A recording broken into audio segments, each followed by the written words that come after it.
नमस्कार, मैं हूं रविंद्र जैन और आप देख रहे हैं मुंबई मास टाइम्स। आइए देखते हैं आज की मुख्य खबर।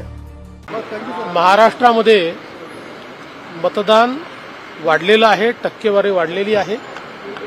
आजपर्यंतचा अनुभव आहे की जेव्हा जेव्हा टक्केवारी वाढते त्याच भाजप आणि मित्र पक्षाला त्याचा फायदा होतो। त्यामुळे आम्हाला अपेक्षा आहे की त्याचा निश्चितपणे फायदा आम्हाला मिळेल आणि महाराष्ट्रात आमचं सरकार तयार होईल अशी मला अपेक्षा आहे। अजून आकडे आले नाही तरी असं दिसतं की महिलांची टक्केवारी जास्त वाढण्याची शक्यता आहे, असं प्राथमिक दृष्ट्या दिसतंय। कारण आम्ही पण आता बूथचे जे सर्टिफिकेट्स गोळा केलेले आहेत तर मी जवळपास 25-30 मतदारसंघांमध्ये फोनवर बोललो तर त्यांचे प्राथमिक फीडबॅक आहे की महिलांची टक्केवारी वाढली आहे। अपक्षांशी संपर्क साधला जात आहे असं करताय भाजपकडून, काही अपक्षांना सोबत घेताय? आम्ही अजून तरी कोणाशी संपर्क साधला नाही। अदानी को बचा रहे हैं, राहुल गांधी ने आरोप किया। राहुल गांधी रोज बोलते हैं, उसमें कौन सी बड़ी बात? हिंदी में बताइए, एग्जिट पोल जो आया। देखिए, एग्जिट पोल पर प्रवक्ता बोलते हैं, नेता बोलते नहीं है।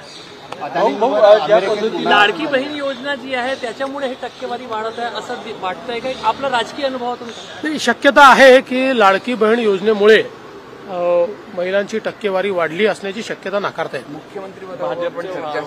कुठली चर्चा नाही।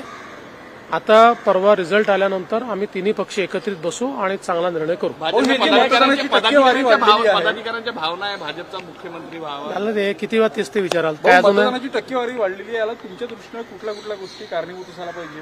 मला असं वाटतं की साधारण मतदानाची टक्केवारी ज्या प्रकारे वाढलेली आहे हा एक थोडासा प्रो इन्कम्बन्सी फॅक्टर मला दिसतो की लोकांना सरकारच्या बद्दल थोडी आपुलकी वाटणं हा त्याचा अर्थ असतो।